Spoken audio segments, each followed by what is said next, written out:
Today, THQ's UFC goes MIA and moves to EA, plus other letters and numbers. This is CheckPoint.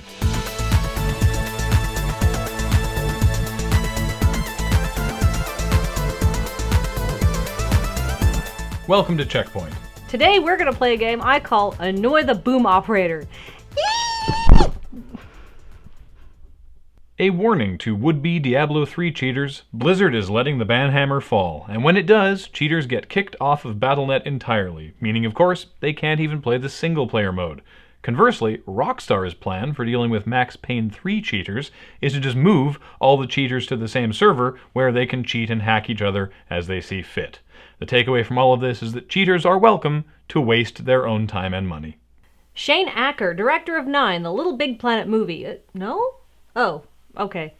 Anyway, Shane Acker's new movie, Deep, is being animated entirely with Valve's Source Engine, meaning assets and levels from the movie can be directly translated to a game. No offense to the Source Engine, but hopefully they're making some tweaks because they are replacing this with this. GameStop is running a contest to promote Splinter Cell Blacklist that will see the winner flown to Ubisoft Toronto to visit the studio and be included in the game. As an NPC in a Splinter Cell game, this means you will either be killed by Sam Fisher very quickly, or you will be one of Sam's allies who betrays him or dies. Or you will be killed by Sam Fisher very, very slowly. Crytek has said that after they release Crysis 3, they're going to move their resources into producing free-to-play games. Considering Crysis games have been the catalyst for many a computer upgrade, they're practically the kings of the extremely expensive-to-play game, so it'll be interesting to see how they adjust. Also, it means we'll finally be able to retire another standby gaming joke. But not yet! Crysis breaks computers! Lol! The UK Advertising Standards Authority has ruled that Mass Effect 3's advertising campaign was not misleading. This contradicts the American Better Business Bureau, who deemed that the ads were misleading.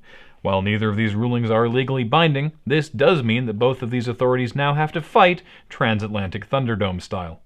After the runaway failure of my Optimism in Marketing Award, I am now introducing Kathleen's Are You Fucking Kidding Me Award for outlandish sales projections. I'd like to congratulate THQ for taking home the inaugural award for betting the farm on UFC Undisputed 3. It was revealed this week that despite UFC Undisputed 2010 selling 1 million fewer copies than expected, THQ set the break-even point for UFC 3 at 2 million units. Again, to simply break even on Undisputed 3, they need to sell, not ship, sell 2 million units. Guess what? They didn't, and now EA has the UFC license because THQ apparently can't make money on it. To give you an idea of how insane that sales projection is, I have to point out that UFC 3 did sell really well. It's the 9th best-selling game of 2012. That means only 8 games have done better this year. That's good company. If you have the 9th best-selling game of the year and you're not breaking even, you are spending too much on the wrong things. Like character modeling. Just use the same body for each athlete and give them all different faces. They all look like piles of beef anyhow. In conclusion, what the hell were you thinking? UFC 2010 didn't do that well, so you made it imperative that Undisputed 3 would be a blockbuster success? Final Fantasy 13-2 hasn't even sold 2 million copies, and it's been out for longer. Did you seriously expect more people would buy a UFC game than something with Final Fantasy in the name?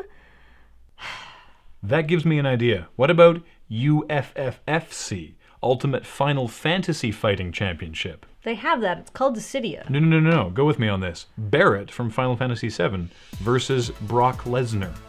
One's a heavyweight champion, the other has a gun for an arm.